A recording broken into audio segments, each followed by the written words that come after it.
And one of the platforms that was developed, or the other problem that we have, with EdTech and with digital humanities is that in a lot of cases it turned into a black box, right? We don't know how it works. We don't know what it does. We don't, we just press the button, as you know, the platformization. It looks really slick. We press a button, it does a thing, and we're really happy about that, right? And I always think about Sean Michael Morris's quote around in his essay, What If Bell Hooks Built an LMS, is this idea of praxis, right? It's thinking about the technology, and this is also something that minimal computing wants to do, is it wants to break open that black box, and it wants it to be about praxis, right? The praxis of digital humanities and not just the product of digital humanities. And so I really wanted to take this ethos and really think about it as in digital humanities and a minimal computing approach is the platform WAX. It was developed out of Columbia. It is an alternative to Omeka. It is done in flat HTML using a spreadsheet and Jekyll. It is minimal in terms of the bandwidth it needs. It is minimal insofar as well that you can host it on GitHub. You can also, because it is flat HTML, put it on a jump drive and distribute it. And you can render it without even having internet access. All you need is a browser. Again, the address is up there, super tiny. I also, again, have it in the notes. But it's a really interesting, again, alternative of thinking through. And you might say, well, it's not necessarily minimal, and trust me, I did the workshop. It is not necessarily minimal in terms of getting started. But once you learn how to do it and get it set up, it is much more sustainable and accessible to be able to maintain, to be able to bring community members in, to get it to do it. And so there are plenty of examples of groups, community groups, using it in the Global South to do preservation projects. Right? And he lists some of them on the site as well. This is just one that they put up for. We make something like Omeka, which is a ubiquitous tool in the digital humanities, more accessible through the lens of minimal computing. So what I don't want to talk too much about this. I talked a lot about this yesterday. I've been talking a lot about this online. I'm tired of hearing my own voice, if you can actually believe that. And so what I want to do is turn this over into a speculative exercise that we do together. I want us to come up with different narratives, right? And imagining a different future for EdTech. Not how we're going to get there, but what it looks like once we arrive, using the lens of minimal computing. And there are 4 key questions that Alex Gil and Rupika Risam bring up in a recent issue of minimal computing as constraints, right? We've been talking again a lot about constraints, as putting up these constraints, are the what do we need and what must we prioritize, right? And it comes back to that question of ethical EdTech as well, and all of those different kinds of things. And so what I would love for you to do is to move your fun little wheelie desks into smaller groups and imagine using these questions. Don't worry about the resources. Don't worry about how all of the administrative nightmares that was caused and how your IT departments would hate this and how your faculty members would revolt. I want this to be utopian thinking. Right? Utopian thinking of if we could rethink and reimagine EdTech using the lens of minimal computing, what would that look like? What could that look like? And what I've provided, because I can't get out of big EdTech myself, I've set a link and also add to the Jamboards. And so groups, I don't know if you've ever have people used Jamboard before? And so I've created a couple of different Jamboards. You can scroll through them.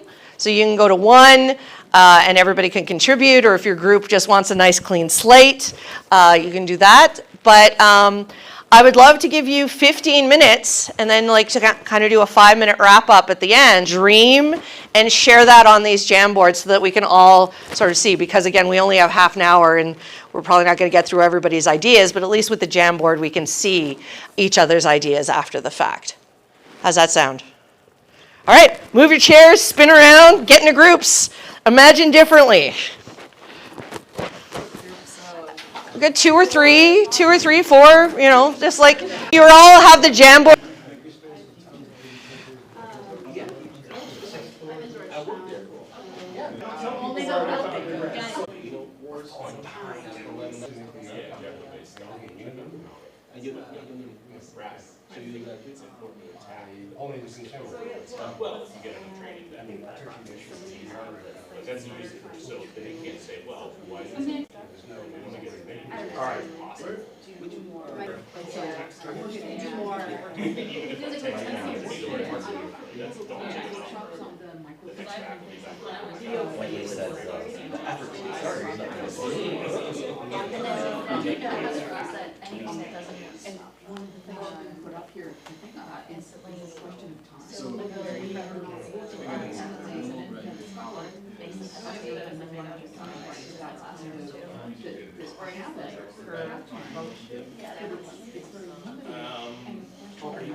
Oh, no, you don't have to. No, no, it's cool. Really good.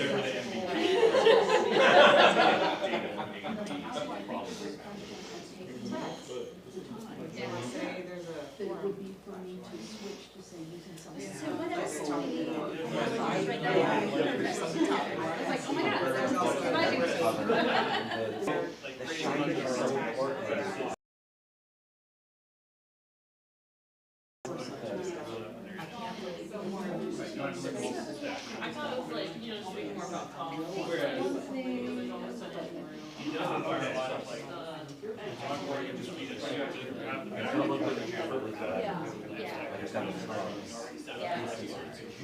We good? Okay.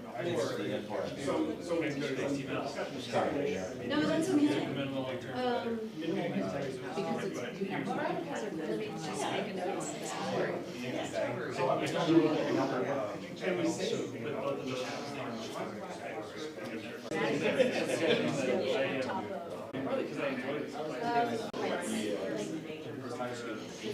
Oh, this is a standing desk?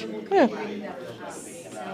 Updating, maintaining, or maybe it's better dissemination of analytic skills. And emphasis on analytic skills. And that's the majority of the topics, yeah. Either in classes where I'm trying to teach, and there's strictly how the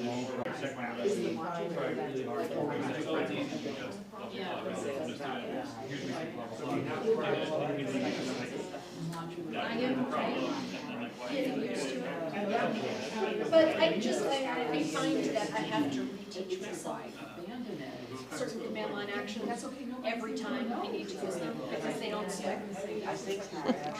I have to look up every time I'm asked to do cross-listed course in Canvas, though. Right? Like the things that we do already that they come to us for, it's like our faculty come to us for once a year. How do I cross-list a course?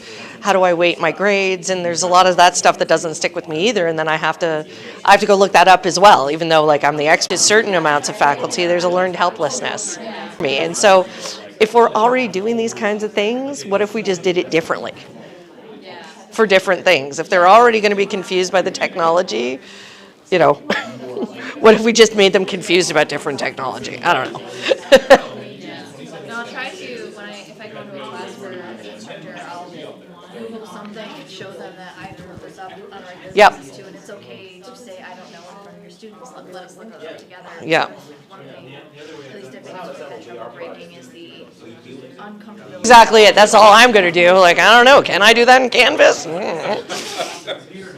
And so part of the skill might be like knowing where to look. Yeah. And where to, I did this search, but then which link am I actually going to click on? Well, I mean, I say that when I do the WordPress tutorials, right? Google's your friend with WordPress. Like, it's so ubiquitous. It's been around for so long. There's like 27 YouTube tutorials, and The site that yeah. Yeah. Because they always here's a super easy way to do this.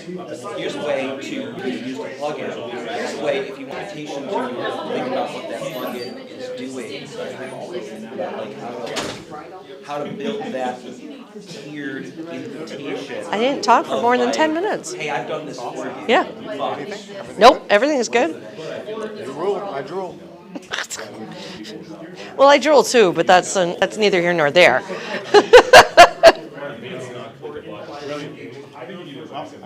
People. So that's what I'm saying, I'm willing to give up video, you know.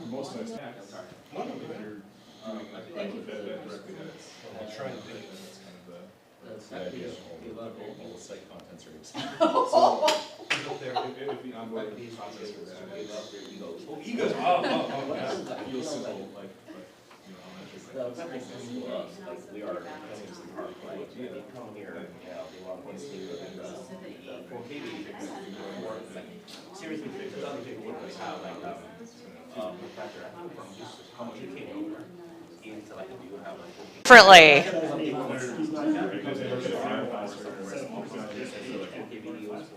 No one will stop talking, so it must be a good exercise then. That's how you know.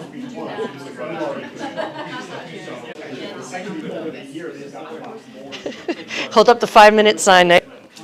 College be a regional, and what could that look like? Capital I. So again, take these provocations to your less imagination. And so, may all of these flourish, all of these different versions flourish, so that we have things to look to that are not just what Big Ed tells us is inevitable.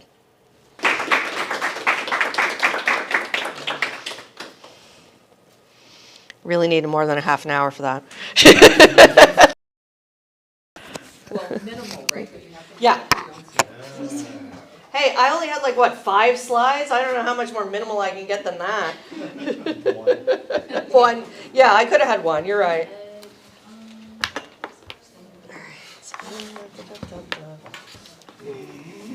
I'm getting out of your way. Relax. I think there's 5 minutes. You get at 35. I know, Right? but I have music to play in Oh, between, my and I do a God. dance, Oh. and there's a whole. There's a costume. Yeah, I have a costume on. We're the only two people in color. Weird. Hello again. HDMI, yeah. This one, I would turn around.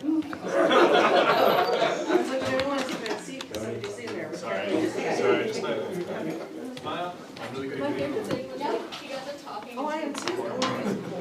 Kids tell me all the time. So they told me how to start a session, but not how to end one. So I need to find, because it's still kind of, I think I need to end the recording. I want to end the recording, but not the live stream, so I don't know. It said recording saved successfully. It just did. There was just a little blurb that popped up. Is it still recording? Because it's still recording then. I'm gonna have to change my monitor setup here. So, we definitely won't need those other 2 mics, which is good. There's only ever going to be 1 or 2 people. How do I end students in your ed tech This red button here. and then end?